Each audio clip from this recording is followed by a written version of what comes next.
Then the girl takes out the Colt and begins to balance American's opening.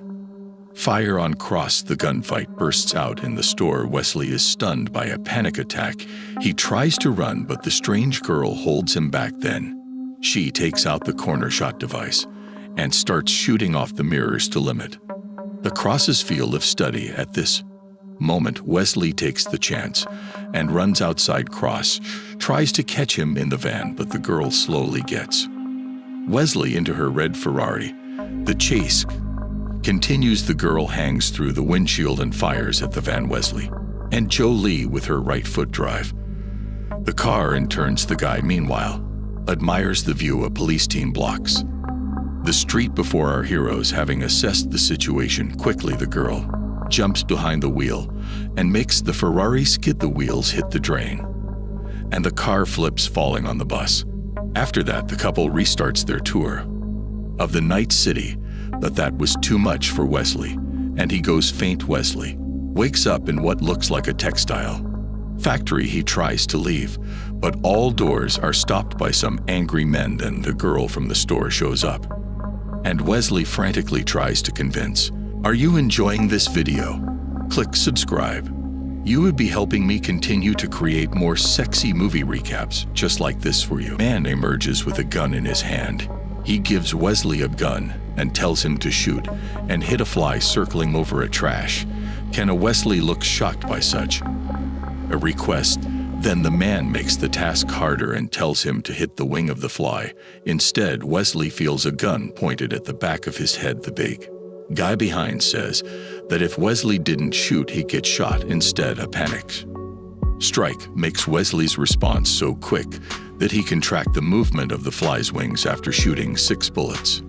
Music. Wesley rushes to take his medicine, but the boss stops him and shows him the flies with their wings shot off. He throws away his meds and says his heart was beating at 400 beats per minute. His pituitary glands spilled a huge amount of hormones into his bloodstream, which made the reply several times quicker. This is not a fear episode, but the power he received from his father. Wesley thinks he's crazy and threatens him with a gun, asking to stay away. The man presents himself by the name of Sloan, and Angelina is Fox. Sloan says Wesley himself is crazy, working away at the building with such possibilities. Instead of freeing his power and using it, he gives him a chance to repay his father and kill Cross. This gun you're holding, and it belonged to your father. He could conduct a big chorus with it.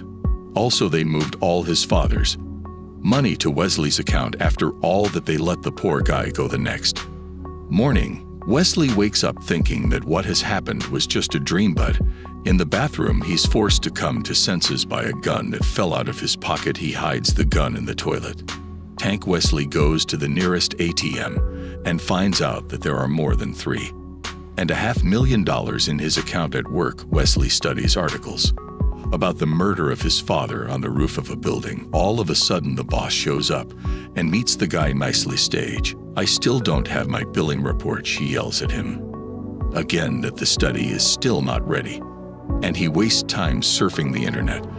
The boss threatens him that she will destroy his career, and Wesley answers politely. He tells all the truth about her and how the whole group laughs. Behind her back, he does real emotional damage. Then he grabs his keyboard and goes away. Barry calls him a man with balls and wants to give him a high five, but Wesley smashes his face with a computer for screwing his girlfriend. Excited, he leaves the building and sees newspapers with the stories about his yesterday's adventure in the store.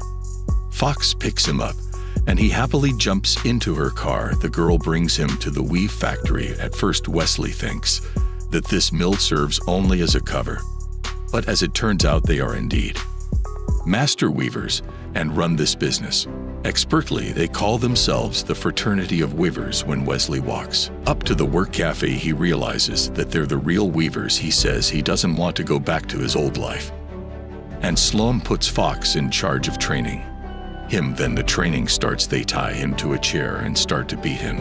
Asked why he came here, he doesn't understand what they want from him and just says that it's definitely not to be beaten in the face. Then the battered guy He's brought before a butcher who tries to train him in knife fighting. They don't spare Wesley at all, and he gets badly hurt. He wakes up in a bath full of wax. A guy nicknamed Exterminator is working on his recovery and says that these are special rejuvenation showers to help his pain. The man gives Wesley booze, and he immediately understands that the man is Russian liquor. Yeah, are you Russian?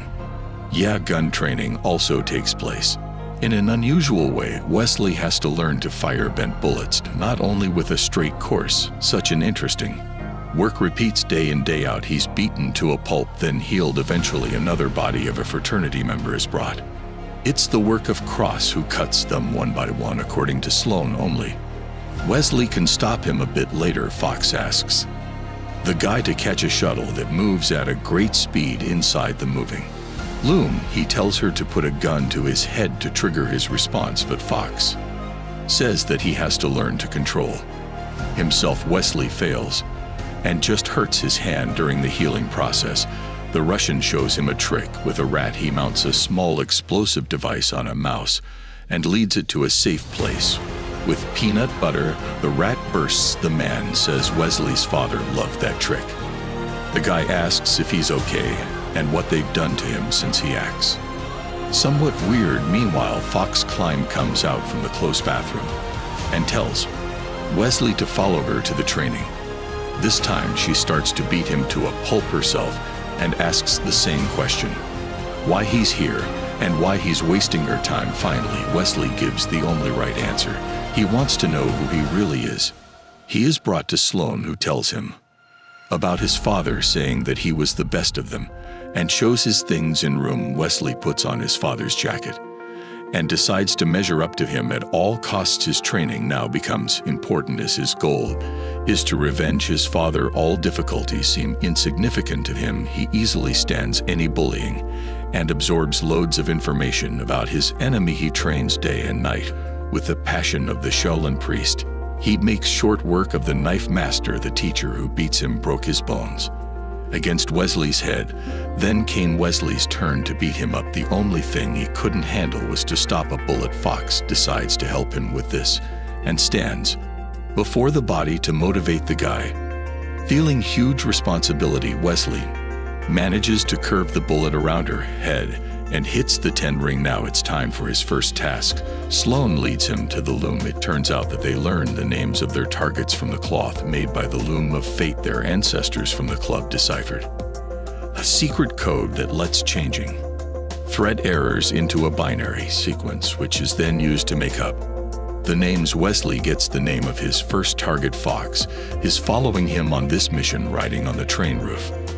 They approach the goal, but Wesley can't fire. He closes his eyes and remembers their conversation with Fox a day earlier. He asked her how it was possible to take someone's life by order of some fabric. Fox then told him the story of a little girl whose father was a judge, ethical and incorruptible. At some point, he was dealing with a case of a high-profile crime. The defendant wanted some other judge and sent a killer named Max Patrick to his house. This killer burned his victims alive and forced their family to watch it after, which he carved his names on their bodies so that they would never forget this horror. When Fox joined the fraternity, she found out that the loom revealed Max Patrick's name a few days before the death of the judge, and one of the members had failed to pull the trigger. That is why the fraternity's motto is kill one and save 1,000. Are you enjoying this video? Click subscribe. You would be helping me continue to create more sexy movie recaps just like this for you. Neck. Wesley opens his eyes and decides to kill the businessman by firing a bent bullet. He gets one task after another, and each time he hopes that Cross's name will come up on a new mission. He can't kill a businessman on his own while the target is moving in a protected vehicle. Then Fox helps him by setting up her racing car as a springboard by making a flip above the car. The young Padawan manages to shoot the target through the open sunroof. After the job, they go to Wesley's house to grab the gun hidden in the toilet. Seems like his friend Barry now lives in his apartment with Wesley's girlfriend.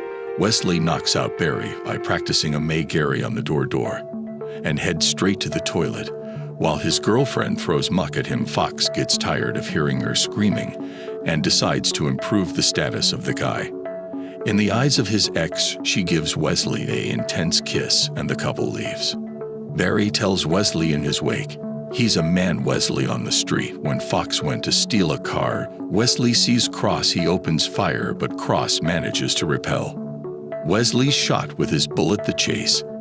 After Cross starts with other members of the fraternity, joining at an abandoned building site, Wesley accidentally shoots Killer while he stands shocked by his mistake. Cross shoots a curved bullet from around the corner, hitting the guy's shoulder. Wesley wakes up in the recovery room. He sees how they are trying to save the Russian bro, but fail. An exterminator dies. Luckily, the bullet removed from his shoulder is the first one that can be traced. It was made by Pekorsky. He works at a convent in Eastern Arabia.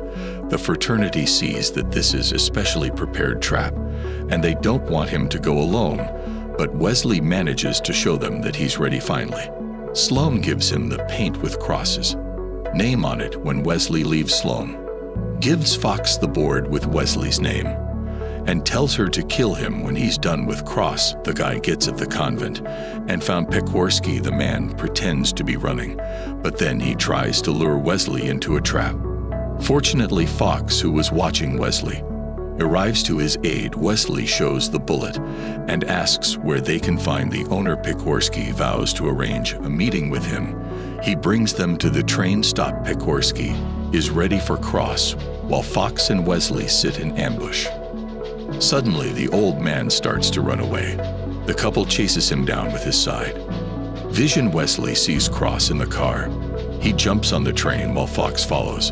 Pekorsky. The train leaves and Fox realizes that Wesley is now face to face with Cross. She takes an old Soviet car from an old couple. Pekorsky calls Cross and says that Wesley is on the train on his own. Cross grabs the guy and wants to tell him something, but Fox tries to catch up with the high-speed train and her rusty shitbox, which is obviously tuned, and opens fire on Cross. A fight breaks out in the train while Cross only repels shots fired at him. The Fox's hoop tie rams the train, after which the train derails and hangs on the bridge like a sausage. Wesley almost fell into the abyss, but Cross managed to grab him, giving his life. The guy shoots his enemy and the whole car falls off and gets stuck in the gorge before he's death. Cross tells Wesley that he is his father and the group lied to him all the time. Wesley asks Fox if it's true, and she confirms Cross's words.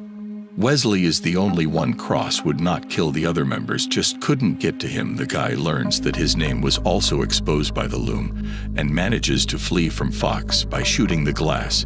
He falls into the river together with his father's body. Wesley wakes up in the recovery bath in the house across the street from his old home. The guy hears his girlfriend telling her gal on the phone how disturbed she is by tricking away such a great guy. Pekorsky tells how his father was always around and watched his life. He didn't want his son to take this terrible road and tried to keep him from meeting with the fraternity of weavers. Pekorsky gives him a piece of fabric with Sloan's name. It turns out that the machine revealed his name and Sloan hid this. Cross learned that Sloan began to use the deciphered codes for his own selfish goals, so he left the group and promised to destroy it. Wesley finds a secret path. In the closet there in the secret room are lots of bombs for rats and a full plan of the fraternity's base building. Wesley goes to the shop and buys a horseload of peanut butter. Using it, he draws rats into a garbage truck. He breaks into the building and releases his explosive rats. When the rats have done their job, he bursts into the building, killing everyone in sight. He's using his guns like leading a symphony, the musicians with it. At the most unsuitable moment, he has to fight the butcher, who is a surprisingly tough opponent, but Wesley gets to put a honing steel in his chest. Finally, he gets to Sloan. Wesley is surrounded by the surviving fighters, including Fox. Wesley tells them that Sloan was afraid and hid the loom's choice, after which he planned to remove the only witness. Cross. The fraternity members demand their leader to explain this. Sloan shows them the folder with the names Deciphered from the painting, all members of the fraternity are among them, he says, that they can keep following the looms. Orders blindly, but in this case, they should all put a bullet in their heads. Or they could let it all go, kill Wesley, and rule the world using their skills. After that, he leaves, letting the members reflect. All fighters decide to follow Sloan and kill Wesley except True, believing Fox, who fires a bullet in a circle, killing all of them, including herself. Wesley tries to follow Sloan, but he vanished into thin air. Lost and exhausted, he walks to the ATM and learns that his account is empty. A few days later, in Wesley's office, everything goes as if nothing ever happened. Sloan sneaks up on Wesley with the glitcher M712. The guy turns around, and we see that it's not Wesley, but just a bait. He looks down and sees the Professor X mark under his feet. The nice, vintage-looking bullet pierces Sloan's head backwards. Move shows us the full direction of the bullet, which flew through the boss's donut and entered Barry's energy drink. The bullet was fired from the house of Wesley's father. Did you enjoy the video? Click subscribe. You would be helping me continue to create more sexy movie recaps just like this for you. Now click this video to enjoy another daily sexy movie recap. You won't want to miss out on its shocking and satisfying ending. Frankenstein's protection system and weaponry do not work, so Joe rides shotgun with him and his female navigator. Frankenstein proposes that his navigator evacuate before the vehicle is destroyed after feeling a heavy onslaught from Joe. Joe destroys Frankenstein's automobile with a rocket, and then we meet the movie's main character. After being frustrated by the factory's low wages, Jensen Ames and his co-workers protested. 2 truckloads of SWAT teams arrived and beat the workers. Ames became enraged and attacked the police officers. After Ames returns to his wits, he finds his wife dead, a knife in his grasp, and himself detained by police for suspected murder. The masked guy gives him a nasty look and makes a shooting motion with his gloved hand. 6 months later, Ames is transferred to Terminal Island Prison, where the stern guard Ulrich showers him with cold water before leading him to his cell. Ames easily defeats his cellmates once the guards depart. Ames is bullied again the next day. Are you enjoying this video? Click that sexy subscribe button. And one prisoner spits on his meal. Win the race and release him. Hennessy claims Frankenstein is a fan favorite and has won 4 death races, but Ames refuses to run. If Ames refuses, Hennessy threatens to imprison him. Ames reluctantly meets his coach, who will guide him throughout the race with Hennessy. Ames then meets with the gunner and names the other 2 squad members, who assist in modifying the race automobile with advanced armament and defensive gear. The coach then shows Ames his customized racing vehicle and explains how the offensive and defensive devices activate after a specific number of levels in the game. He then advises Ames against trying a jail escape, since the facility is under continual CCTV monitoring, and the only way out is over a tiny bridge that is strongly secured. Ames is taken to Hennessy's office the day before the race and handed Frankenstein's mask to wear. The coach informs the driver that the race has 3 stages, and the driver must survive stages 1 and 2 to compete in stage 3. The winner escapes after 3 phases. Before stage 1, Ames meets his navigator, Elizabeth Case, who is Frankenstein's navigator. Case helps Ames acclimate to the automobile. After the race starts, drivers must drive over symbols to activate their car's offensive and defensive systems, but they can't. Joe Ames finishes stage 1 in last place, while 3 other drivers are eliminated in the following scene. He confronts Hennessy about Pachenko and refuses to race in stage 2. Hennessy shows him pictures of his daughter with her foster parents and asks if he wants to see her again. Ames follows Pachenko to his team's garage and confronts him about his wife's murder, but other team members capture him and beat him down. Lists arrives and stabs Pachenko with a pen. Ames retaliates and almost kills Pachenko. The prison guards intervene and suggest the drivers save their anger for stage 2, the Ne. Hearing this, Ames understands that no matter how well he does, he will never leave. He accelerates forward and catches up with the other racers, chases Pachenko, and picks the weapon option, then overtakes and shoots him with remarkable foresight. The injured Pachenko is murdered in the middle of the track by a fast neck hit from Ames, who broke the death race regulations by stopping his car and getting out. Hennessy orders her secret weapon vehicle to destroy the Dreadnought, furious. The Dreadnought's presence terrifies the racers, who are shot, burned, and missileed until their cars explode. The Dreadnought shoots bullets, missiles, and rotating drills that penetrate racer cabins. Joe offers to work with Ames throughout the race. They divert the Dreadnought and lead it to the hazardous weapon, where the sharp metal bars emerge from the track and crush it. Afraid he knows her intentions after viewing Ames' outstanding racing performance, Hennessy orders Ulrich to blast Ames' car to remove him from the championship race. The following day, Ulrich puts a bomb under Ames' truck as Hennessy distracts the convicts with a speech. Ames views a video of a damaged billboard from a prior race and decides to speak to Joe. Joe and Ames tweak their cars in the final stretch. Joe has mounted lethal missiles on his vehicle case, while Ames has added a half-gallon of gas. Joe then informs Ames that he has gotten his release papers and that Hennessy has visited her to make him lose the race. Ames promises Joe he will not obey Hennessy's orders. Hennessy utilizes Joe's rocket function to get an edge over Ames during the second lap. Joe shoots at the billboard obstructing the jail escape path, forcing it to crumble and enabling him and Ames to escape. Hennessy instantly cuts the live broadcast and tells her cops to pursue and arrest the racers. She also fails to trigger the explosives beneath Ames' vehicle.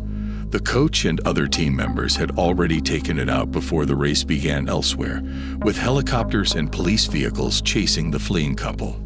Ames releases the extra half-gallon of fuel and causes a huge explosion in the middle of the road, preventing the police from following them. The duo decides to separate, making the helicopters follow only his Ames since he is driving like Frankenstein and is their most valuable asset. The group then initiates the third plan, which involves Ames exchanging seats with her if she says she is ready and he has her release papers. Hennessy is surprised to see the bomb she hid beneath Frankenstein's vehicle when Ulrich sends a gift and congratulations cards to her workplace. The explosive explodes instantaneously, killing them. Coaches press detonators elsewhere. After 6 months, Joe and Ames had a successful Mexican garage.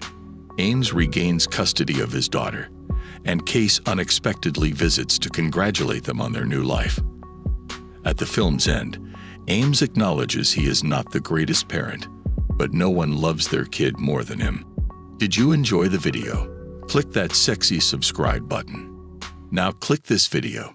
Don't miss its shocking and sexy ending. Jennifer talks to Jonas, who was Craig's best friend, and is very upset by his death. She tells him she was the last person to talk to Craig, and that his last wish was for her and Jonas to be together. Jonas agrees to go with her in Toma. Wroblewski hears Jonas screaming in the parking lot and thinks he is just crying, grief at first, but he soon figures out what is going on and goes into the bush to check it out.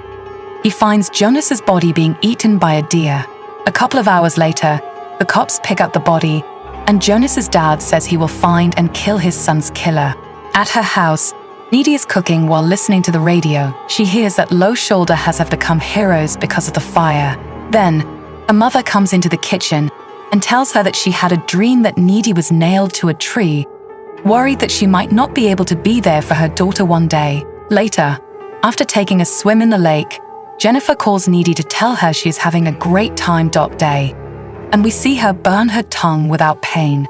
But Needy hangs up on her after Chip calls her and asks her to see her at the park. When they meet, Chip tells her about Jonas' death, so Needy keeps him company to comfort him. Days continue to pass and the school keeps on mourning, except for Jennifer, who is as peppy as always. Their little town has become famous around the country, and the press couldn't get enough of their drama. The song that Low Shoulder played the night of the fire becomes a hit nationwide and almost an anthem in town. A month after the tragedy, Mr. Wroblewski tells his class that the band has accepted to come and play at the school's spring formal for free, They'll also be donating some of the profits of their new single to the families affected by the fire. Needy thinks they're scummy for using them as a publicity stunt and reminds everyone that she was there the night of the fire and knows the rumor of the band saving anyone is a lie, which causes her to argue with a classmate that is a big fan of them. Class ends before it can escalate, and Needy leaves with Jennifer, who is looking very sick. When Needy comments on it, Jennifer says it is wearing off. Suddenly, Colin walks up and asks Jennifer out, but she turns him down.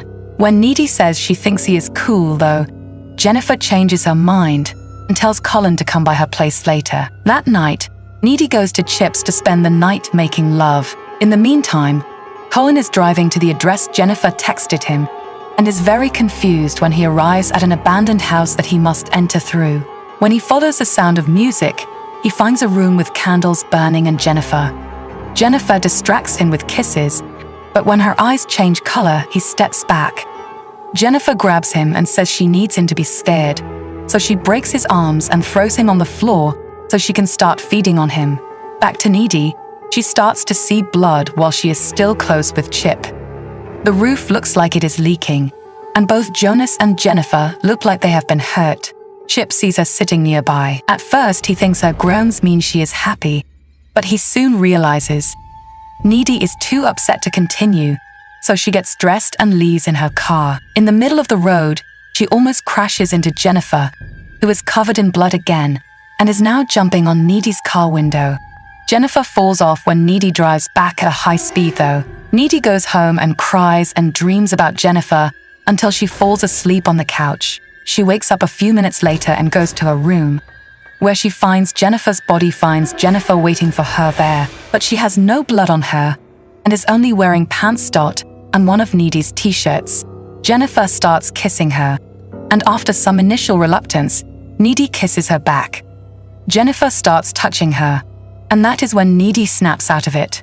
Needy is freaking out about what she saw earlier, so Jennifer finally tells her the whole story of what is going on. On the night of the fire, Low Shoulder took Jennifer to the waterfall and tied her to the ground so he would give her to a monster in exchange for fame and success.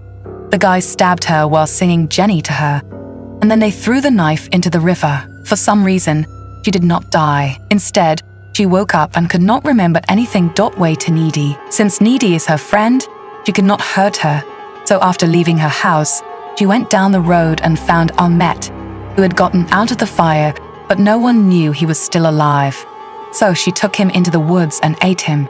Jennifer knows that when she is full, she cannot be killed, and she shows Needy by cutting her arm and having the wound heal itself right away. Needy, who is upset, asks Jennifer to leave, and she does so by jumping out of the window, getting hurt. A few days later, Needy helps out at Colin's funeral, where his emo friends and his mother fight. Colin's school has a memorial for him, and students are taught about the buddy system and how to deal with sadness, but no one seems to care anymore. They have moved on. Needy hasn't, so she starts doing research in the school library's paranormal area. She avoids Jennifer and finds out that her friend is now possessed by a succubus, a demon that must eat flesh, because the rite went wrong because Jennifer was not a virgin. The only way to kill her is to put a sword through her heart when she is weak. When Chip talks to her about the upcoming dance, Needy tells him not to go and tries to talk him out of it. To tell him Jennifer is evil now, but he does not believe her. Needy says she will go to the dance, but not with him because it is not safe for them to be together now. When the night of the dance comes, everyone is getting ready. Chip's mom gives him pepper spray because she is worried about his safety after what happened to Jonas and Colin. Jennifer tries to cover up how sick she looks with makeup. Jennifer goes up to Chip at the park and tells him that Needy has been cheating on him with Colin. She starts kissing him, and soon he asks her to go somewhere else, so she does. Jennifer takes him to an empty pool house. Chip cannot kiss her anymore because it feels strange, so Jennifer throws him in the pool and starts shaking him. Needy, on the other hand, feels something on her lips and figures out that Jennifer has Chip. When she goes to his house, his mom tells her that he cut through the park to get to the Needy, goes down that way, and finds the bouquet he bought for her on the ground. When Chip calls for help, Needy goes to where he can hear him and goes into the pool. Chip goes to Needy's house to give him his pepper spray. But when he gets there, Jennifer has already started to eat him. Needy jumps into the pool, which makes Jennifer run away from Chip. When Jennifer gets close again, she sprays her eyes, which makes her throw up on them and float out of the pool. Chip and Needy also get out of the pool. Needy tells Jennifer she has always been a good swimmer, a bad friend, and insults her in various ways. Jennifer intends to attack her for this, but as she comes closer, Chip impales her with a pool skimmer. It's not enough to kill her though, so she just leaves through the window while Chip dies in Needy's arms. A few moments later, Needy is back in her house, thinking about what happened and deciding on a plan. After changing into clean, dark clothes, she goes to see Jennifer, who is at her house going through the school yearbook to choose new victims while looking sick because she couldn't feed. Needy breaks in by smashing a window and attacks her with a precision knife, but Jennifer has enough strength to fight back and even levitate a bit. She bites Needy on the arm before she cuts a cross on her stomach, and after some struggling in the air, Needy tears off Jennifer's matching friend necklace, causing her to let go of her and fall on the bed. Needy lands on top of her and stabs her in the heart, effectively killing her. But she's caught in the act by Jennifer's mother. Back in the present, Needy tells us that if you are bitten by a demon and survive, you gain some of its abilities. Needy can levitate now, so she uses that power to escape solitary confinement through the window, then uses super strength to simply walk through the grills outside. She makes her way to a road next to a river, where she finds Nicolet's knife and the objects scientists have thrown into the waterfall.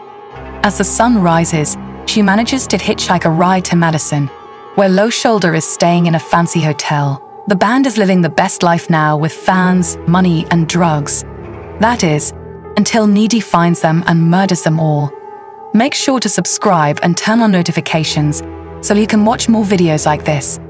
Click this video to enjoy another amazing movie. Don't miss out on its shocking ending. Hi sexy, come and watch till the end.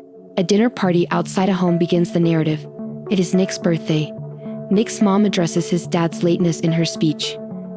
Nick rises to cut his face-shaped cake. He is adorable and bikes to school. He did homework for someone at school. After handing the man the assignment, his girlfriend creeps up on him and asks if he can come to a party tomorrow night, but he claims he will be busy. Two men and a female attempt to acquire money from this person who owes them. Pete, Nick's closest friend, was scratched. Nick advises Pete to stand up for himself. Nick defends Pete when he claims he can't. He repays Pete and whispers, "He said, 'You are so broken, dude,' to Annie." Annie caught him after a few seconds. After punching him in the face, they wait to see the principal and have a chat. She tells him he is not better than her since he sells essays. He admits that he's a hypocrite. Then the principal comes and sends Annie home. Then he turns to Nick and tells him to stop wasting his time on lost souls like Annie Newton. "She has no future, you don't let us down," he says, and Nick's only reply is, "Can I leave now?" Then we see Annie back home. Her stepmother has made her brother dinner, so she confronts her about it. This causes an argument between her dad and stepmom, but Annie just goes upstairs and makes a sandwich for her brother Victor. Victor asks her if she'll be going out tonight, and she says yes. You can see the boy's mood change. Over at Nick's house, we see Pete arrive and tease him about getting beat up by a girl. Relatable. He now asks Nick about that same party, and Nick says he won't even be around by tomorrow. He'll be in London for the writers program. His mom doesn't even know, but he's going anyway. According to him, she's always trying to micromanage him and be on top of everything, but he's not going to let her have this one. Now we see Andy get in a car with her boyfriend Marcus, and they're off to rob a jewelry store, and he smashes the glass, grabs some jewelry, runs back to the Mercedes which Marcus just stole, and he drives off. The next morning, and he gets ready for school and is leaving with the bag. She ignored Marcus' request to leave the bag. He acted after she said he wouldn't. He dialed 911. A rat. Annie placed the bag in her school locker. Pete glared at her as she closed the locker. The officers checked her locker and discovered a jeweler. She was detained. She called Marcus.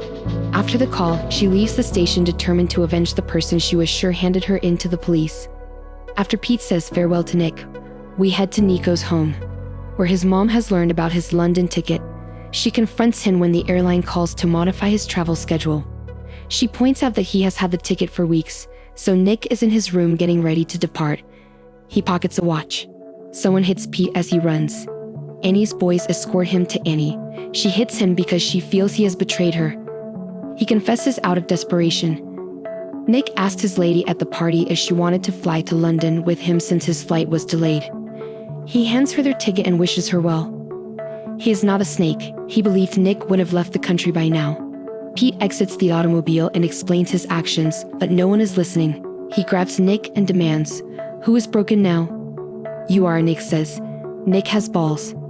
They bury him after a couple more blows and a heavy kick to the face kill him. Nick's watch slips unnoticed.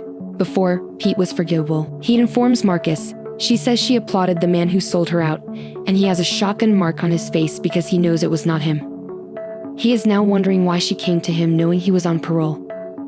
"Annie, why'd you come here?" he asked and sent her away. She feels betrayed. "Wait till you find out that he is the one who sold you out." She smashes some stuff in his workshop, gives him an ironic kiss, and leaves. Then, early the next morning, we see her burning her clothes from last night. You will not believe what we see next. Nick, he walks out of the woods looking clean and fresh, walks to school and sits in class, but no one can see him because he is invisible and relatable, so even though he is sitting right there, he can hear everything they are saying. They use that opportunity to say some things about him, including his girl, who calls him pretentious and says he is always trying to make himself feel important. Then he shouts out to his mom. He can hear her talking to the detectives about him, but she cannot hear him. He is running home now. On his way, he clambers into someone in the school hallway, gets hit by a car, and gets run over by a truck. But nothing really happens in real life. He gets home and sees detectives all around his house doing everything to find him. He tries to put his mother out of her misery by telling her he is dead. But of course she can't. The romp is on the roof, questioning what she was doing last night, and Nick is there to monitor her lies. But he also finds out that Annie slapped him because she felt he ratted her out and pushes her off the roof, which does not work. The detectives take a search party out to the woods where Nick's body was dumped, and Annie calls Pete and tells him to be there. Nick hears that and gets visibly sick. He's in his room now, and he can see his mom come in and go through his stuff. She's reading a poem he wrote. He's reading along with her. His pet bird joins him in invisible paradise. He holds it in his hands, and after some seconds, it disappears. As a revelation for him, he says, "I'm alive." And he runs straight to where his body was dumped. He's trying to get the search party to find him, but he's not having much luck with the humans. The dog, however, first seemed like he could see Nick, but he turned away at the last second. The dog helped find Nick's watch, though now Peter's reporting to Annie and the rest of the gang. He feels they'll soon be found out, so he says he'll go to report to the police, and he tells him if he reports he goes to jail too. Meanwhile, Nick is there listening to everything, and he now sneaks back into her house, and she's trying to pack up her stuff and run away. Victor wakes up and begs if she will go forever like mom. He cries. This guy softens her rock-hard exterior. She wisely advises Victor not to be like her. She leaves when her dad instructs her to, but she promises to return and clap for her younger brother if something happens to him. Choppers and an ambulance join the woodland hunt. Nick has 2 or 3 days left, according to a specialist. Nick's torso and fingers move, proving he is alive. The cop Brian goes to speak with Marcus and asks him if he was with Annie on Tuesday night, to which he replies yes. He then asks him if he was with her the night before when she robbed the jewelry store, to which he replies no. Brian knows Marcus has been on parole for 8 months, but he does not stress that too much. He drops his card and tells Marcus to call him if he sees Annie because he wants to talk to her about a missing person. Nick is yelling at his mom and shaking her, spilling everything on the table and slamming a chair through the window, but none of it really occurs. His mom begins sobbing and yelling Nick's name a few minutes later. Marcus grabs Pete in the downpour and places a pistol to his chest. Marcus lies to Pete about the cops pursuing him. He shows Pete where the corpse was placed in the woods. The following day, Marcus attempts to fool Annie into going to a spot to clap her, but she uses something and phones Pete to go instead. She refused to wake up for Nick. Detective Kate pursued Pete. Pete is on the bridge with the 2 men as Annie watches from a distance, but Marcus arrives from behind her and places a pistol in her back, taking her to the bridge where the rest of the guys are and telling Pete to go home. He rushes home, happy to be asked. Marcus says they have to move fast because Pete has a tail, and he is correct. But the police are already here, and Ethan takes a shotgun for Marcus and points it at the officers, but they are surrounded now. But Annie has one heck of a survivor and climbs out and escapes. Peter Parker would be very proud while she is running away. Nick screams, "We'll catch you." Annie. And it seems like she heard him because she turns around and yells something, so Nick goes, "She heard me." She goes to a club and sells a ring that belonged to Marcus to some guy. After he pays her, she decides to stay back and do a little dancing. She takes off her hoodie and beanie and is now doing the signature white woman dance while Nick is just watching her the next day. Yet she leaves. She sneaks into school at night to place money for Victor in her locker. Nick tells her he is dying and she is the only one who can rescue him. He yells her name in her brain and she turns around but sees no one. She is unhappy, so Nick does not look while she showers. Harry will be ghostly and oversleeping or not sleeping at all. Well, now that we visit Annie and Nick's home, she is going through his old photographs and becoming sentimental. Nick is happy as his corpse decays in that pit. But Nick's mom destroys any romanticism and he hurries out of the home and directly towards the woods to where they dump Nick's body and Viola. The body is not there. Nick tells Annie that someone moved his body and asks her to thank them. She sees the substances she found with Pete days earlier and realizes that Pete was here, so she goes after Pete at school. Pete tells her that Nick did not even rat her out in the first place, and he confesses that he and Marcus moved the body. She ambushes him in his car outside a police station. Then she takes him to a precipice and tells him to go on his knees for a role reversal moment. Then she points a gun at him while Pete is trying to self-delete. Nick is begging him not to do it, but Pete cannot even hear a thing. But here's the beautiful thing. While Pete is in that transition zone where he is not dead but not fully alive, he sees Nick, and they can see and talk to each other. Nick is now asking Pete where he moved the body at the same time, and he is asking Marcus the same question. They both answer at the same time. After they do, Pete's parents rush into his room and find him in the state he is in, and Annie just leaves Marcus and turns around to go find Nick. But not clapping him turns out to be a bad idea because Marcus stands up and shoots her. She does not die, though she has enough in her to shoot him and stand up and call detect. Kate orders the guards to seal the gates and search for Nick. Everyone rushes to Brian. They hurry him into an ambulance as Annie watches. She gets into her vehicle and blacks out while bleeding. In the evening, a policeman awakens her and orders her out of the vehicle, but she drives away. As predicted, they chase her to the hospital. Nick's mother watches doctors rescue him. Annie gets caught by the police, but Nick's voice in her thoughts whispers, "I need you, Annie, I need you," which motivates her. She accelerates past the police barrier. She takes her turn after parking the automobile. Naturally, the hospital where his body is being operated on, Nick's mother says you have nerve when she sees her.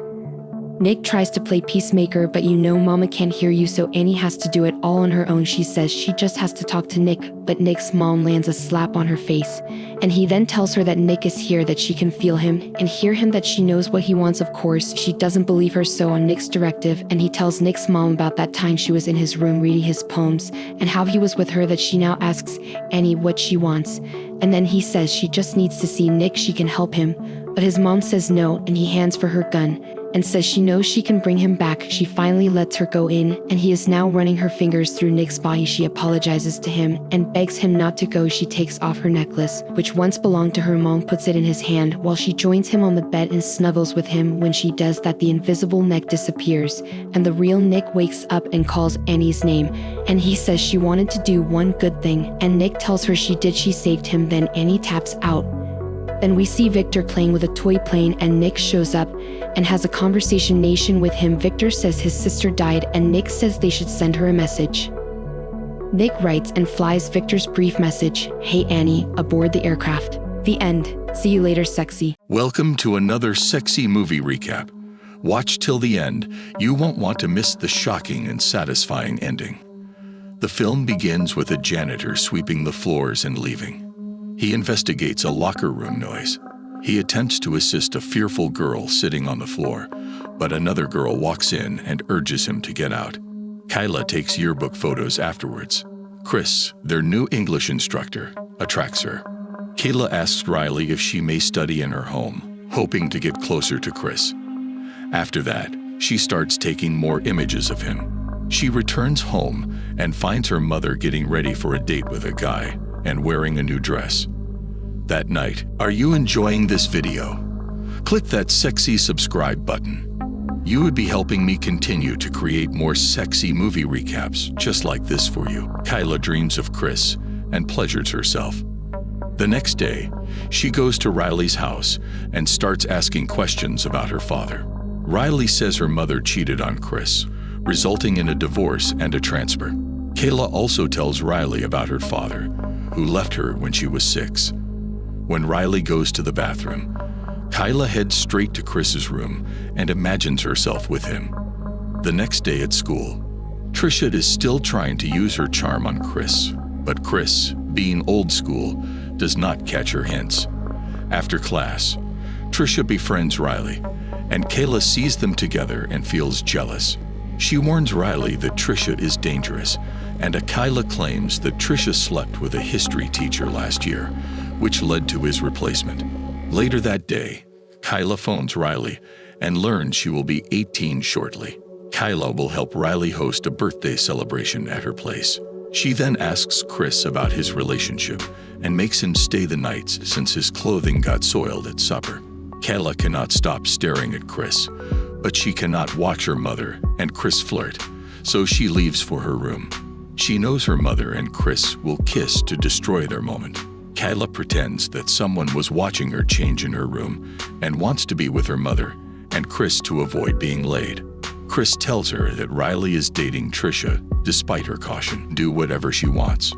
Riley joins them, and they depart for school. Kayla confronts Riley about her going out with Trisha despite her warning that Trisha is using her to get to her father, but Riley tells her that Trisha claims it was not her who had slept with her history teacher, but Kayla herself. Kayla denies the allegation and rudely behaves with Riley, forcing her to leave. Later, Kayla confronts Trisha and threatens her to stay away from Riley, but Trisha is not bothered by her and refuses to back down. That night, the next day, when Kayla opens her locker, she finds it full of the pictures she took the night before. She goes straight to Chris, who assures her that he will find the person responsible for this. Riley sees them and leaves them alone, after which Kayla and Riley make amends and apologize to each other. Kayla also admits that she slept with the history teacher, claiming she was manipulated. Kayla's mother is getting ready to meet Chris. Kayla finds Trisha's private texts on Chris's phone when he is in the bathroom. Kayla's mother says Chris utilizes his pupils. Her mother then fired Chris. Kayla is relieved that her mother is gone. She visits Chris in his vehicle. Are you enjoying this video? Click that sexy subscribe button. You would be helping me continue to create more sexy movie recaps just like this for you, contemplating what transpired. Kayla arrives and seduces Chris. She kisses him passionately until Chris caves. Kayla is glad she got what she wanted. Kayla sends Chor those texts. Chris resists Kayla's advances but caves in. They make love before hooking up. Riley is horrified when she sees them together. Chris attempts to stop her, but it is too late. Kayla discourages Chris from pursuing her by informing him that Riley is an alcoholic. He ignores her and finds Riley the following day. Riley tells Kayla's mother about school the night before. Chris attempts to reconcile with Riley, but she will not communicate. Kayla's mom hits Chris after class. Kayla informs her mother that she is old enough to date anyone and that she and Chris are in love. Kayla's mother confronts Chris and asks why. Chris apologizes to Riley and promises not to see Kayla. Kayla calling Trisha to meet before school the following day makes Riley forgive him. Kayla confesses framing Trisha and hits herself when she arrives. Trisha gets framed for breaking her fingers as Riley and Chris arrive. Kayla calls the police when Trisha strikes her. Kayla is hospitalized. Riley and Chris head to the hospital, where Riley informs Kayla that her father-daughter relationship is over.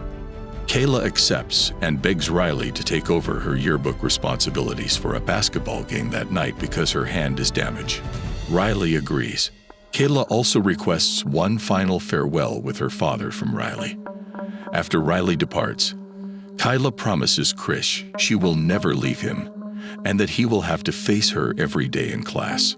Chris quits his job to avoid her. Kayla escapes school with a hospital knife.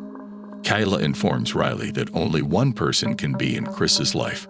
She then stabs Riley in the stomach and goes to Chris's class, where she puts the scalpel to his neck and tells him they are meant to be.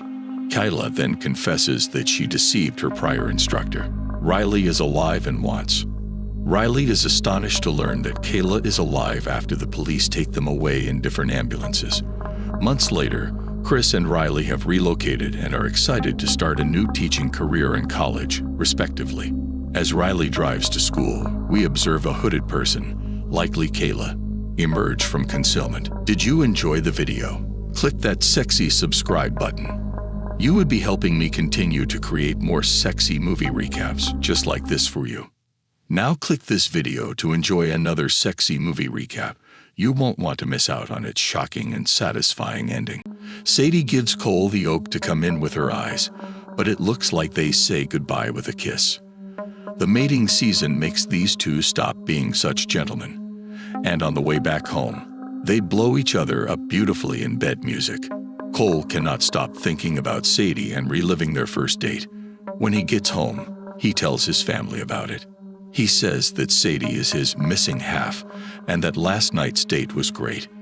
When Maddie sees a picture of the two of them, she finds Cole's behavior strange and tells him not to show himself so much at the beginning of a relationship with someone who needs affection. His parents are happy about this, but they also ask him to be more. Cole's dad tells him to get some rest. He realizes that Sadie still has his asthma inhaler, so he uses his tracking device to find out where she is. To his surprise, he finds out that Sadie is now in London. When he tells his family about this, they say that Sadie's job may have kept her from responding to Cole's messages because she was on an unexpected mission. Cole's parents want him to go to London and surprise his dream girl. He agrees and rushes to London to impress her. In London, he tells the driver the whole story of how he met Sadie. Are you enjoying this video? Click subscribe. You would be helping me continue to create more sexy movie recaps just like this for you. The driver realizes that Cole is a fool for leaving his country and coming to London for a one-day affair. Cole uses his tracker to find out exactly where Sadie is. When he gets there, he is taken by people he does not know, and when he wakes up, he is in a secret base in the middle of nowhere. He is totally out of it because he has been given anesthesia.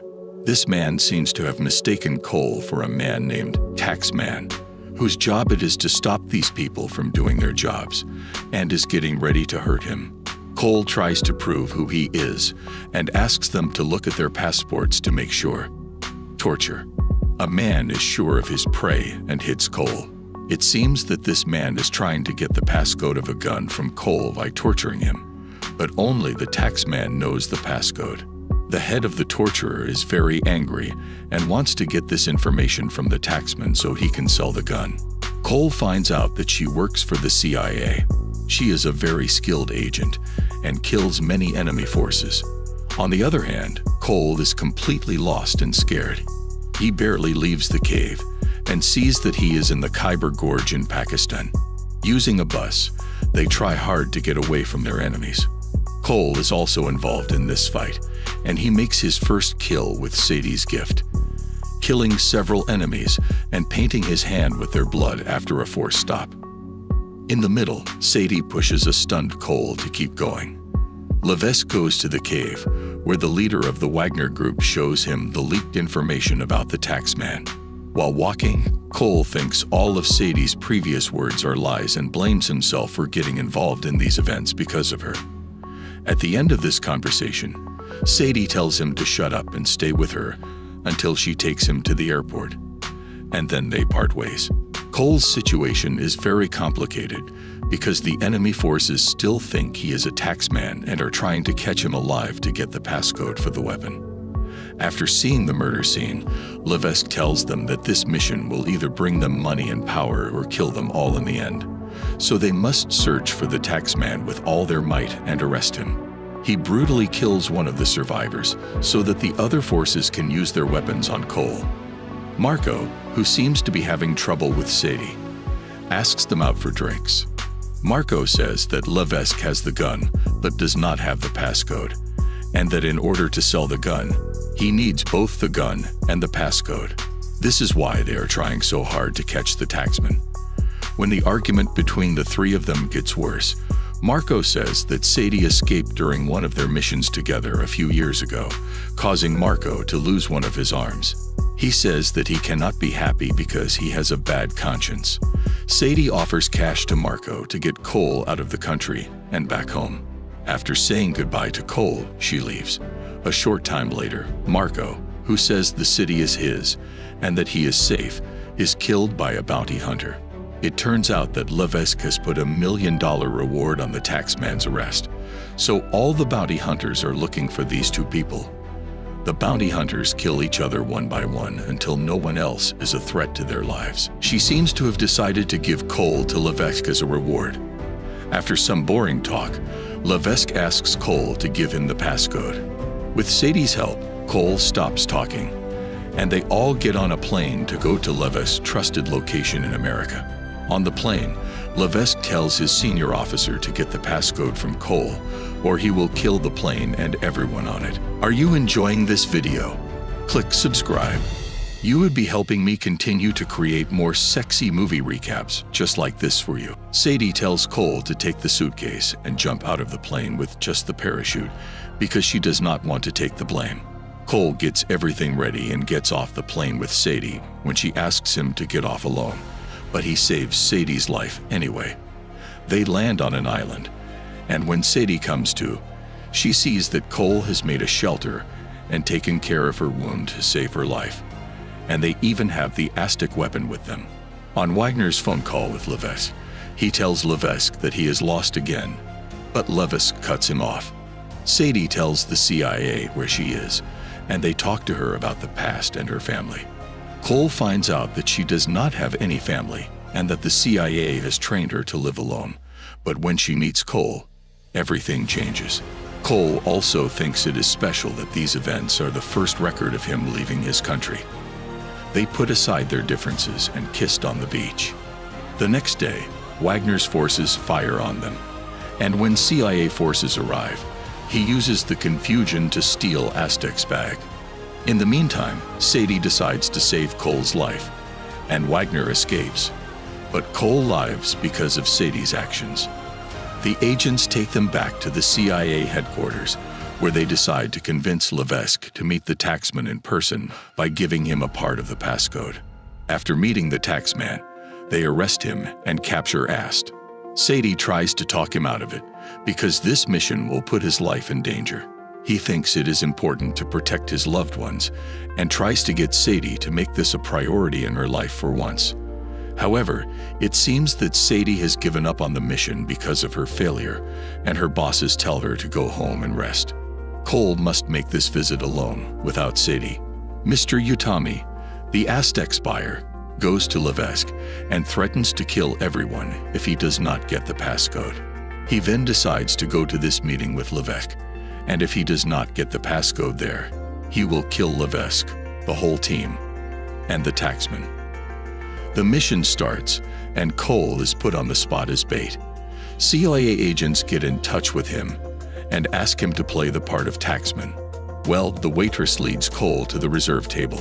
Cole is worried because 3 people will protect his life while Sadie is far away, looking at the gift Cole gave her.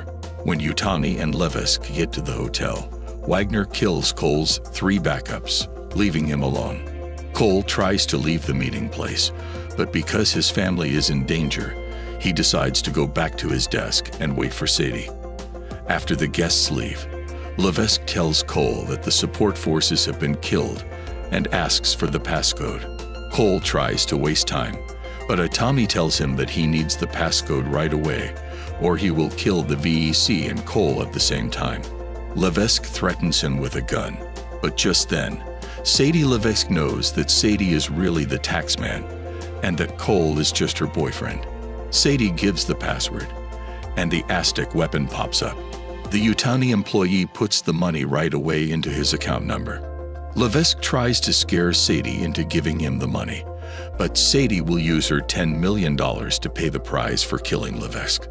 Several bounty hunters show up at the hotel and take Levesque's gun because his boss is in danger. Wagner tells the war people to run away, and when Sadie steals Aztec, a shootout starts. Cole stops Sadie from getting shot in the middle of the fight because he is involved with Wagner, who is out of control after killing Atami and shooting the orbiter of a hotel. Levesque wants Aztec because he wants to catch Sadie. When Wagner hurts him badly, Cole kills Wagner brutally. He then tries to choke Sadie and gets the gun. Cole gets to the top of the tower as the spin speed goes out of orbit. Cole gets to Sadie and pushes Levesque away. He gets the Aztec, but after an impossible move, Sadie slams the hard object into Levesque and gets the Aztec. We see a romantic scene of this loving couple kissing in a beautiful place. Sadie has lunch with the Cole family sometime later, and they have a good time. Did you enjoy the video? Click subscribe. You would be helping me continue to create more sexy movie recaps just like this for you. Now click this video to enjoy another daily sexy movie recap. You won't want to miss out on its shocking and satisfying ending. Hi, sexy. Come and watch till the end. Ben Willis, a boring art student, dates Susie until he breaks up with her. Ben compares the split to a car crash. Susie exploded when she learned he wanted to split up. Ben was upset when Susie sought consolation from Steve after their breakup. Ben observes Susie and her new partner as he heads to a cafeteria seat alone for lunch. Seeing his buddy, questions him about Susie. Ben said Susie was constantly seeking a better party or lover to move on to. Ben left her because he could not make her happy. Sean advises Ben to date a model or gorgeous girl. He believes Susie would be envious if Ben dated an attractive model. Ben doubts this advice because he recalls all the women who rejected Sean. Later, Ben attends a painting class. He sketches a class posing nude male in one. He sees a gorgeous girl across the room while painting. Ben is captivated by her, sketching her jawline, lips, and huge blue eyes. His art instructor reminds him that it would be disrespectful not to sketch the voluntarily nude model in front of him. Ben struggles with the breakup throughout the following several days. He cannot sleep and has all day to ponder his broken love for Susie. Ben feels even more alone when he hears people making love through his college dorm walls. Ben calls Susie out of guilt. Susie rejected his attempts to reconcile. Ben's depression worsens. Ben keeps himself occupied throughout the day and at night over the following 2 nights. Ben finds a food shop late at night. Ben reads a grocery store ad for night shift workers. Ben finally discovered an excellent nighttime activity. Ben gets a boss interview quickly. Sainsbury's supermarket will hire him. Ben's life will alter when Jenkins shakes his hand. Ben spent the night staring at a spilled bag of peas. Jenkins instructs him to stop staring at the peas. Ben wakes up, but a lovely lady looking for something with her shorts up distracts him. Ben contemplates his passion for painting ladies. He believed the female body had untapped potential. Ben cleans up the peas after Jenkins hits him in the head.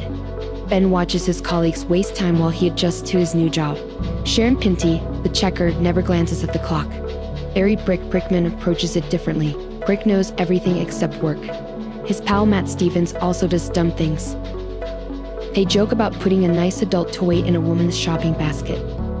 Barry and Matt were curious whether each lady purchased the adult toy at the register. It would make some of them smile to purchase it. Only Jenkins, their employer, does nothing to kill time. Jenkins spent his time talking about himself to bored coworkers.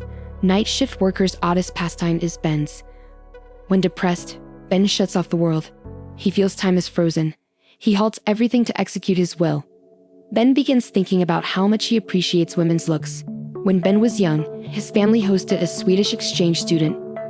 The lady strolled from the shower to her room without clothing since Swedish culture is open-minded. Ben considered it half wrong. He often appreciated the woman's physique for its beauty. This inspired Ben to become a painter. Ben saw gorgeous ladies at the shop without clothing in his pause time. He sketched their nude bodies along each aisle, emphasizing their attractiveness. Ben could just snap his fingers to reset time. Sean visits Ben in the morning. Ben recalls being 5 with Sean. Sean and his brother went shopping without their mom one day. Sean wanted to show Ben his parents' nasty magazines. Ben was perplexed by the women's bold nude poses. Sean's mother entered the room unexpectedly. Sean hurriedly placed the magazines back in the drawer, and the 2 lads approached Sean's mother, being rough without intending to. Sean's parents assumed he and his pal were homosexual. When Ben arrives in the morning, Sean orders him to locate more Natalies. Sean considers Natalie a one-night stand. Scene discovered as a child that most women in nasty publications were paid to be nude. Dirty magazines originated here. Scene gave a lot of money to Natalie after learning this. Scene would see Natalie's privates. After liking Natalie, the local men queued up with money. Sharon meets Ben in the locker room during another night shift. Sharon bites into Ben's sandwich. She is lovely. Sharon's face is pickled. She misses Ben as he uncomfortably instructs her to brush it off. Before Sharon departs, Ben tenderly wipes her face. Ben wants to freeze time for a week, but can only slow it down. Ben is saddened to learn Matt asked Sharon out. Ben then notes that crush may indicate both love and grief. Ben lists his crushes. His favorite was Tanya Green. Tanya suffered a grade school accident that cast her left arm. Ben found Tanya's group management highly intriguing. Tanya's friends teased her when her cast came off because her arm hairs had grown out. Ben comforted her while she wept. Thus, Ben began dating Tanya. Ben advised Tanya to wait before kissing for the first time one day. Since Tanya, her parents, and Tanya went to America the following day, Ben would always regret this. After a humiliating 26-0 defeat, Ben's employer, Jenkins, organizes a weekend football game for the workers. Matt's throw smacks Jenkins in the face. Matt takes Jenkins, who is bleeding, to the hospital. The squad leaves Ben and Sharon alone. Ben and Sharon learn about each other at a local restaurant. Ben learns Matt did not sleep with Sharon there.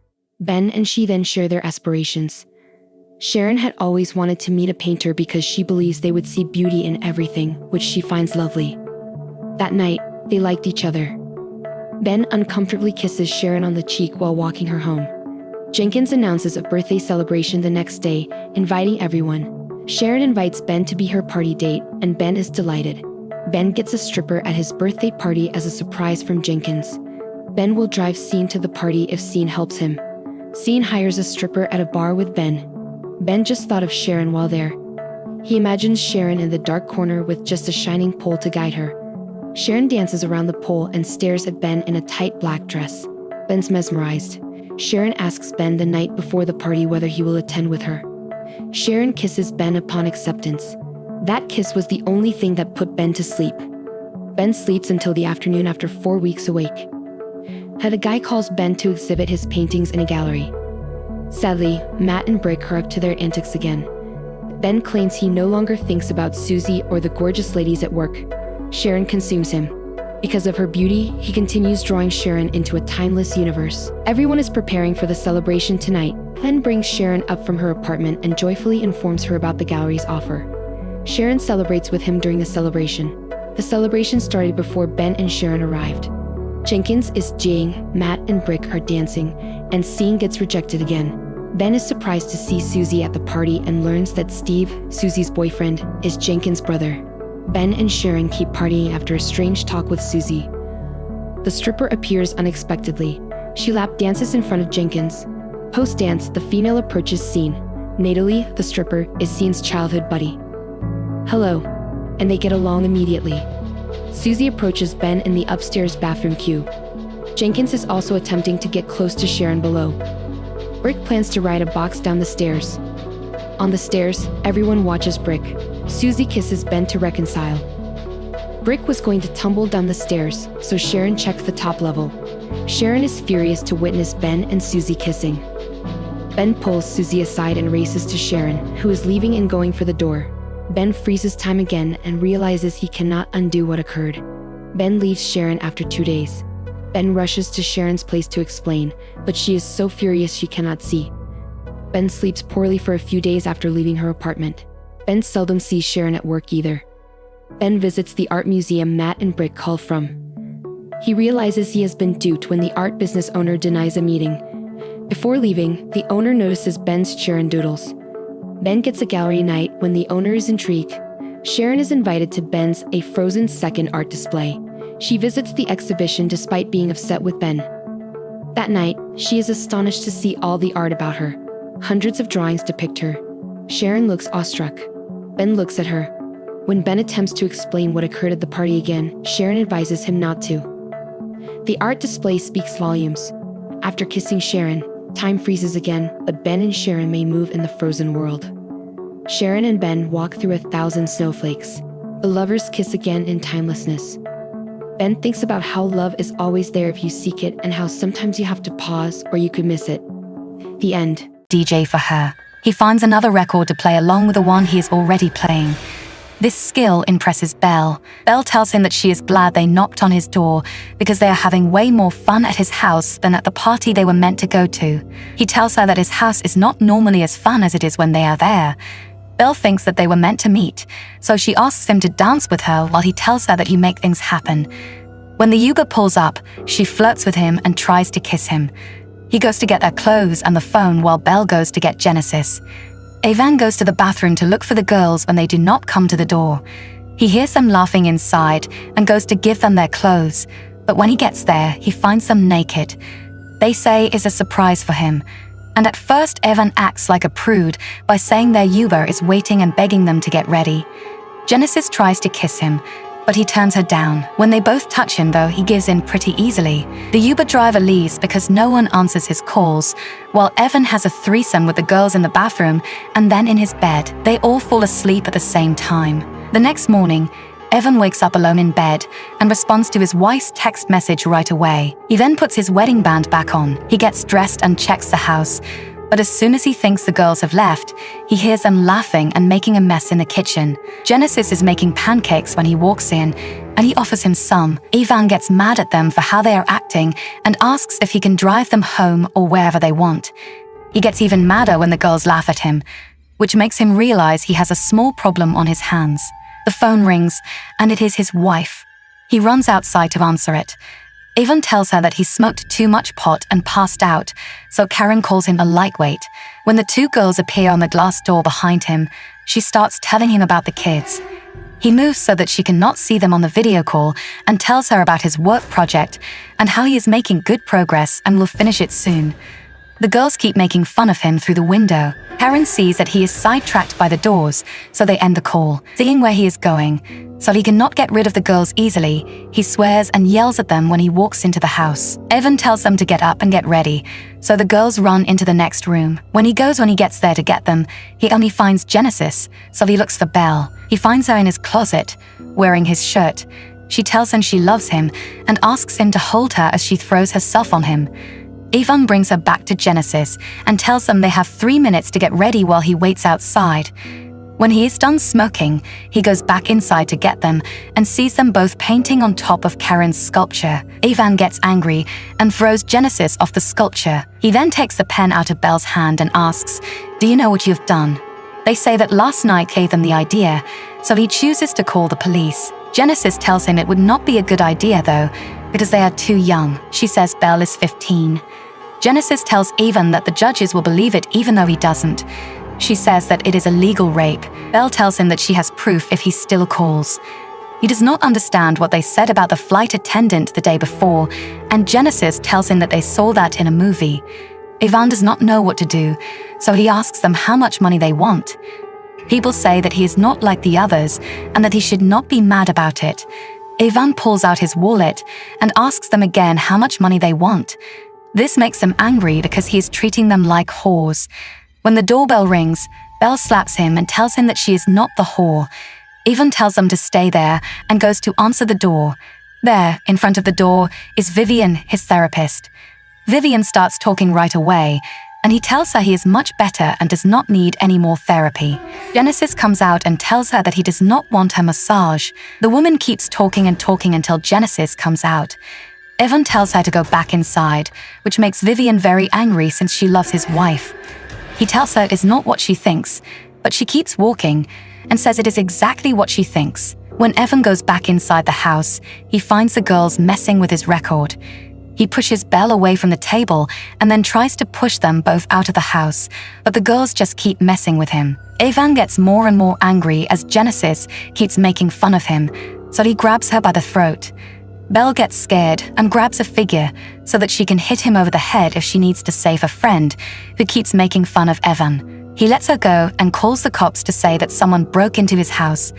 Genesis cuts the call short before he can say anything else and asks him for a ride. He drives them to another area after they all leave the house.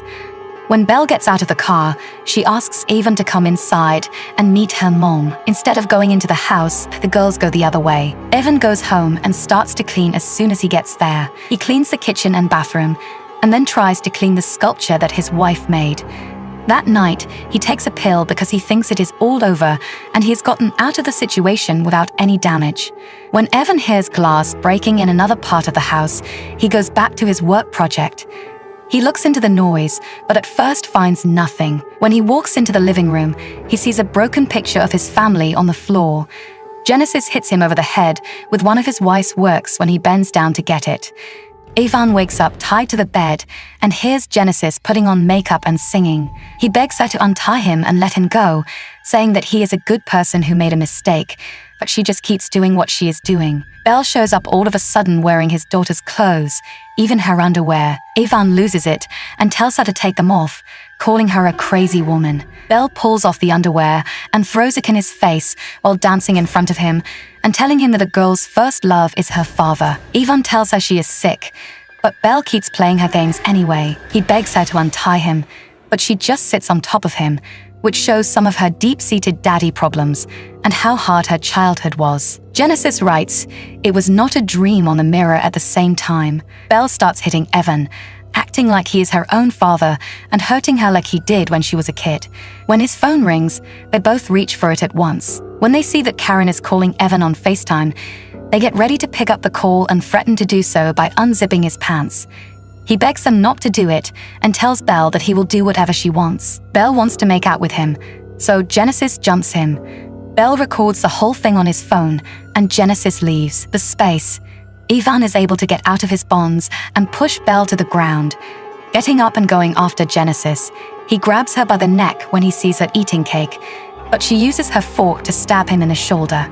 She turns the fork around in the wound, which holds Evan down. When Belle comes over, she tells him that Evan hit her, so they will have to punish him. Ivan loses awareness from the pain, which gives the girls another chance to tie him up. They pretend it is a game show and play a game with him. Genesis is the host of the show, and Belle is one of the contestants. Ivan calls them crazy liars, so Genesis starts to play. Sounds came from his turntable and hurt his ears a lot. He shouts that he wants to lose his hearing, so she quiets down. Genesis keeps playing the game show role, and when he does not want to join in, she hurts him again. Evan answers the second question in a way that makes the girls happy. He tells Genesis that she proved her point, so she plays the noise again. When he gives in, she asks him another question. Ivan does not know what to say and is about to get in trouble, but the bell rings and saves him. When Louis comes over to get the sculpture, the girls hide him from Evan, so he does not see him. Belle then wheels Evan into another room. Genesis answers the door and says that Evan is her uncle, and that a music video is being shot in his house. When Louis comes in to take the sculpture, he sees that something is wrong with it, and the girls say that they did not do it. He finds it and sees that they lied about the art. The girls then tell him that someone broke in and that Evan was chasing the person. When Genesis hits on Louis, he does not believe them and wants to call the police. He does not fall for her charm, though, and can see right through them. When Evan starts making noise, Louis runs over to him and talks to the girls. He finds Evan and starts to free him, but when he hears the girls breaking the sculpture, he decides to deal with the girls first. Louis runs over and yells at them, but his fear makes him have an asthma attack. But he cannot find his inhaler because they took it out of his pocket and started throwing it around as a joke. Ivan begs the girls for his inhaler, but Louis loses his balance and hits the base of the sculpture with his head, breaking it. Even though Ivan begs them to call an ambulance and help Louis, the girls start laughing and do not listen to him. Ivan says they killed him, but Genesis says it was his wife's bad art that killed him. They wheel Evan back into the house and later cover Louis's body with paper to make a sculpture out of him. Evan tries to get to his gun at the same time. From Evan's phone, Genesis sends a threatening text to Louis, and they put the body in Louis's car. When the girls come back, they keep acting like they are on a game show with Evan. He does not answer the question, but he keeps saying that he is a good father and that what happened with the girls does not change how much he loves his family. Genesis says that his family is the victims of his disgusting behavior, and Belle spits on a picture of Genesis's family and says that is what he did to Genesis's parents and he slept with them. Ivan knows that they are going to kill him, so he starts pleading for his life. He says that the girls started the whole thing by taunting him, and that he has nothing to do with it. Genesis tells him that he will be killed at dawn, and that if she were him, she would not spend her last hours crying about it. Belle says she is sorry, and that this is the only way. Later, the girls dig a grave for him in his garden and come back inside, just as he gets his tablet out to call Karen. Genesis takes it away from him, and then they go to his closet to get him something else to wear. Then, they messed up most of Karen's statues and design models. The girls also give him a bowl cut as a way to continue making fun of him. They also destroy his house and all of Karen's artwork. Then, all of a sudden, they find the gun and Belle takes him free. When Evan asks her again what she wants, Genesis tells him she wants to play hide and seek. He plays hide and seek with him, then gives him 30 seconds to hide in the house. She says that they will leave if they do not find him by morning. As the girls count down from 30, Evan runs into the kitchen and grabs a knife. They search the whole house for him, but when Evan thinks they have gone far enough, he runs out of the house. Genesis finds him and tells him that he can scream as loud as he wants because no one is home to hear him. The girls roll Evan to his grave at dawn and throw him in. Before they start to bury him, they prop him up so that his head is above the ground. Even though he is buried up to his neck, he keeps begging for his life. Evan says he will be good, so Genesis takes the gag off. He tries to trade for his life, and Genesis tells him that he can go free if he calls his family and tells them everything. Evan says he will do it, but when Genesis calls his wife's phone and gets her answering machine, he starts screaming for help. Genesis puts the mask back on and tells him that she hung up as soon as she heard Karen's voicemail. She picks up a sculpture and acts like she is going to drop it on his head. Instead, she puts it down next to him. He starts crying, and they laugh and tell him they were not going to kill him. Belle tells him it was just a game, and they say they have done the same thing to all the guys they have hurt. Before they leave, they admit that they are not minors and do one more thing to Evan. Belle puts the tape of her and Evan on Facebook, then she and Evan leave the phone in front of him and leave the house. Evan tries to delete the video before it gets any more views than it already has, but he accidentally clicks like instead of delete. The next day, when his family gets home, they find the house in complete chaos because of what the girls did. Click this video to enjoy another amazing movie. Don't miss out on its shocking ending. She learns that she attempted to commit suicide, and along with the blood she lost her memories. As well, he tells her that he was the first one to find her in the bathtub. Her overbearing husband wants Sarah to rest enough and gather her strength over time. And then he tells her everything is going to be different now, even though she's living in her parents' house. She feels something off about her surroundings. She hears the grandfather clock bell ring often, but she cannot find one in the house. Even the bathtub that Nick mentioned that he found her in is not there anymore. When she asks Nick about the bathtub, he tells her that he had it removed after the incident. With time, Sarah starts regaining bits and pieces of her memories. She remembers that she had a sister, but she does not remember that her parents have passed away. However, according to Nick, her sister July is a selfish person who has manipulated their parents' will to take over everything and leave her with just the empty house. Now, Nick has hired a maid named Rose to take care of Sarah when he's working on his typewriter. However, since the first encounter, Rose seems to be quite hostile towards Sarah. For no reason, Sarah frequently has weird nightmares, and the grotesque figures in her dream tell her to run. And when Nick gives her some pills to help her relax sometimes, she dreams of herself in the bathtub, slitting her wrist and crawling on the floor. At other times, she sees some unknown person checking on her, but weirdly one of them seems to be just her sister. Are you enjoying this video? Click subscribe. You would be helping me continue to create more sexy movie recaps just like this for you. Julie is a loving sister who prays for Sarah's quick healing and good health in her thoughts. Sarah does not feel like she has a relationship with Nick, but she has no memories of them at all. She also has not figured out who she really is, which makes her frustrated. Still, she wants to give them a chance and start over. Even though Sarah is having a lot of problems, her health is slowly getting better. So Nick suggests that they have a simple dinner party with their closest friends. He tells her that their friends have been worried about her and that it will be a good chance to catch up with them. One day, a man named Tom comes to Sarah's house. He says he is Julia's friend and that he is there to help her. He gives her a key and tells her to listen to the voice in her head. But when Nick arrives, the man is nowhere to be found. And Nick is left wondering what happened. Sarah says there was a man, but Nick gets mad at her for not believing him when he says there is no one standing in front of their door.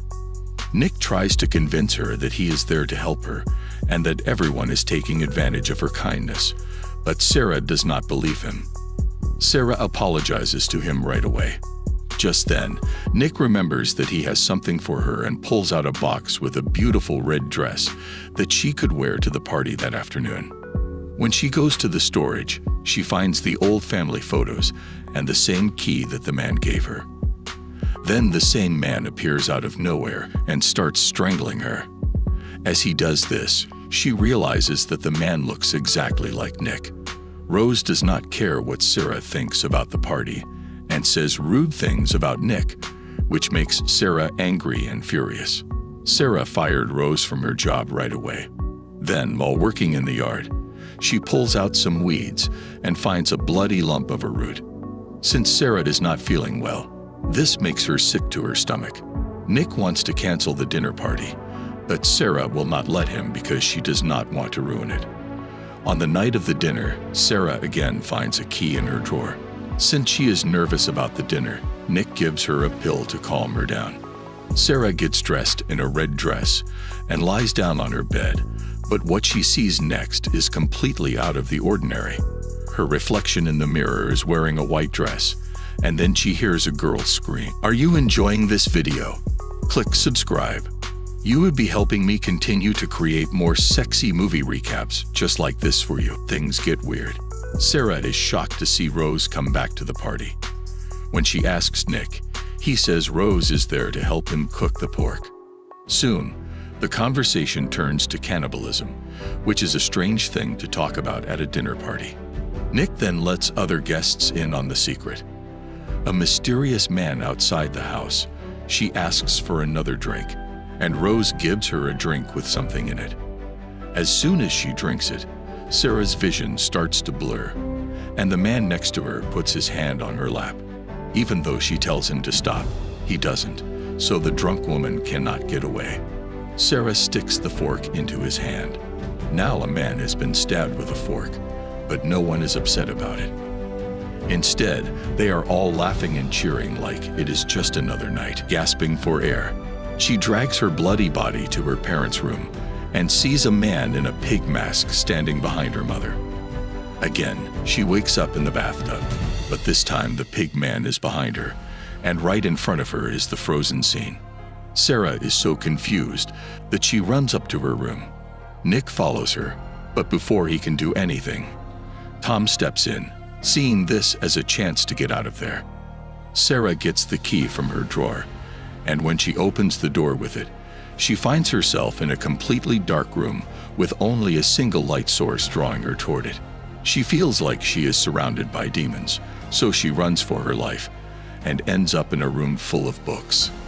There, she sees two books, one with Rose's name on it and the other with her own. And when she opens them, Nick shows up behind her, and she looks out the window and sees Tom just below it. Nick then tells her that the voice in her head led the racers to her wrist. Tom yells that Nick is lying to her, but Nick keeps trying to win her back.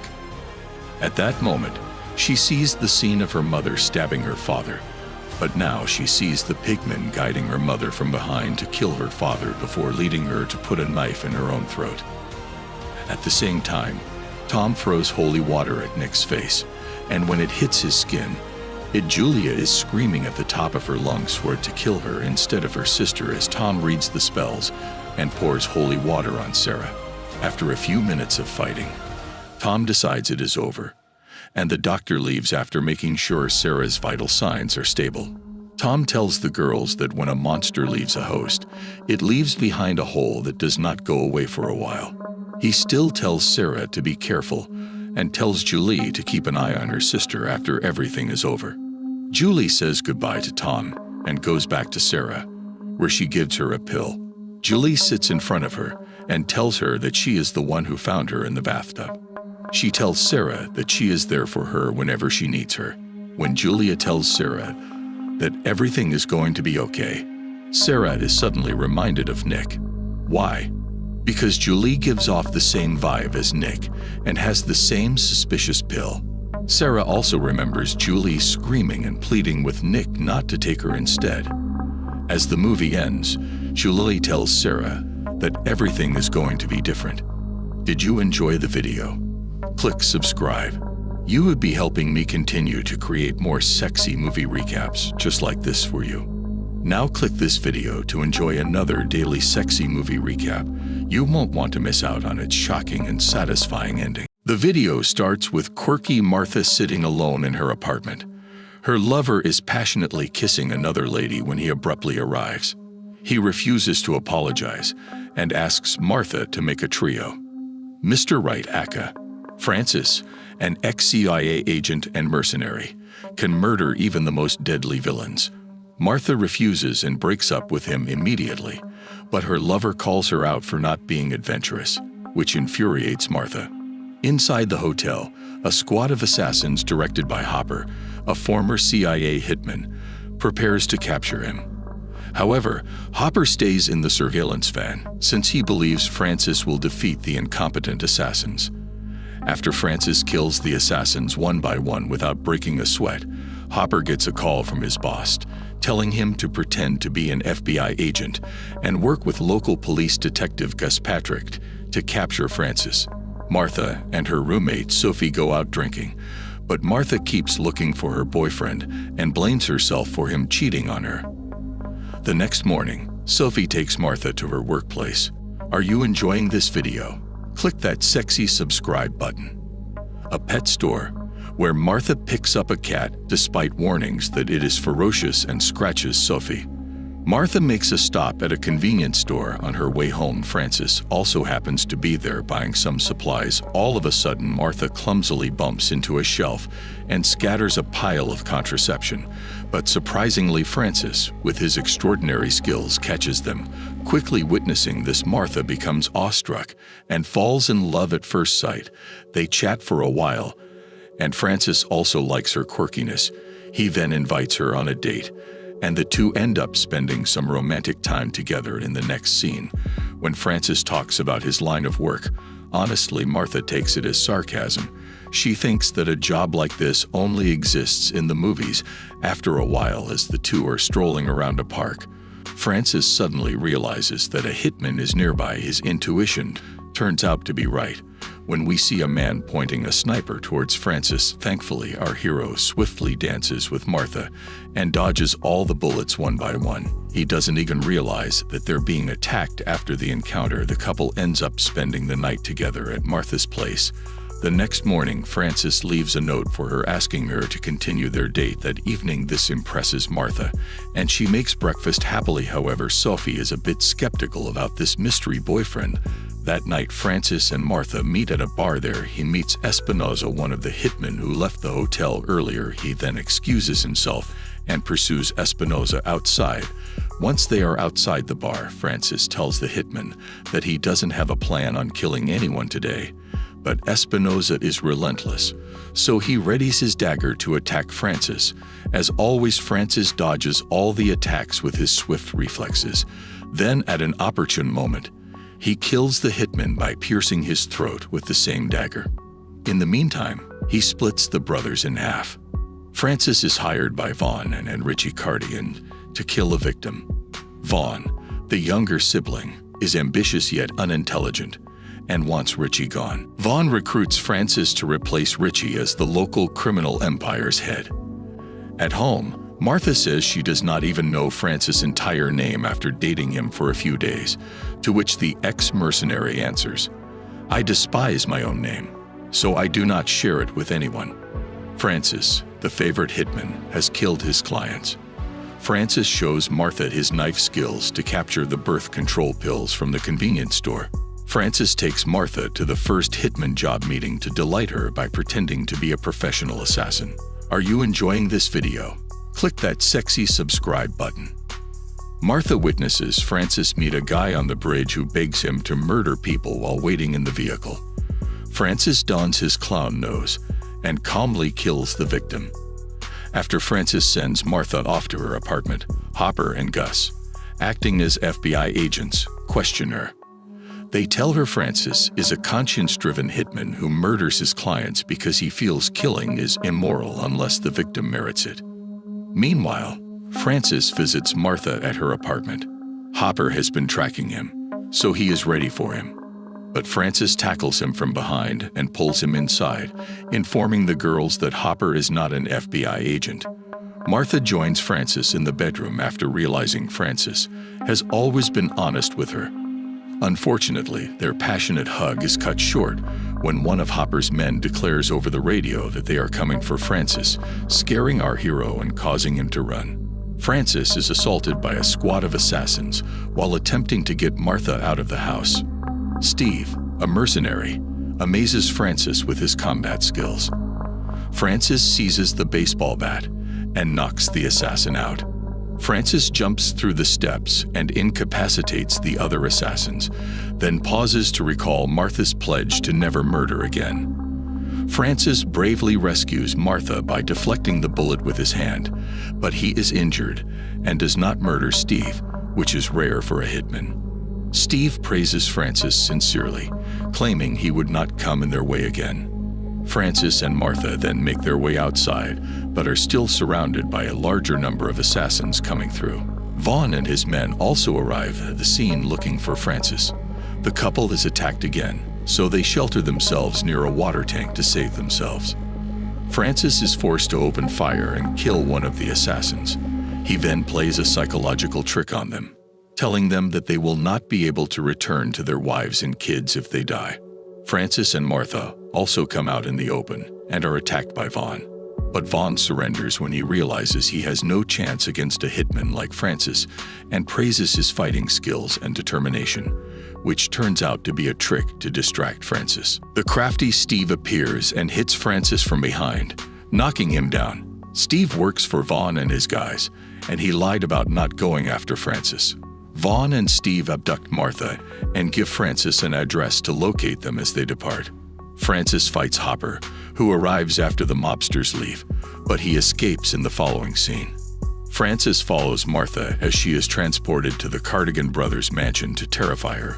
Vaughn taunts Martha and smacks her a couple of times, but she remains unfazed moments after Francis arrives at the house, eliminating all of the assassins on his way. When he makes his way to Vaughn, the latter quickly grabs hold of Martha and orders our hero to kill Richie, revealing his treachery to his brother. However, Francis effortlessly rescues her and says that he's done with killing. He then leaves a gun between Vaughn and Richie, saying they should settle the matter themselves. The second Francis leaves the room, the brothers jump for their guns. They wrestle for a while, and Vaughn manages to grab it.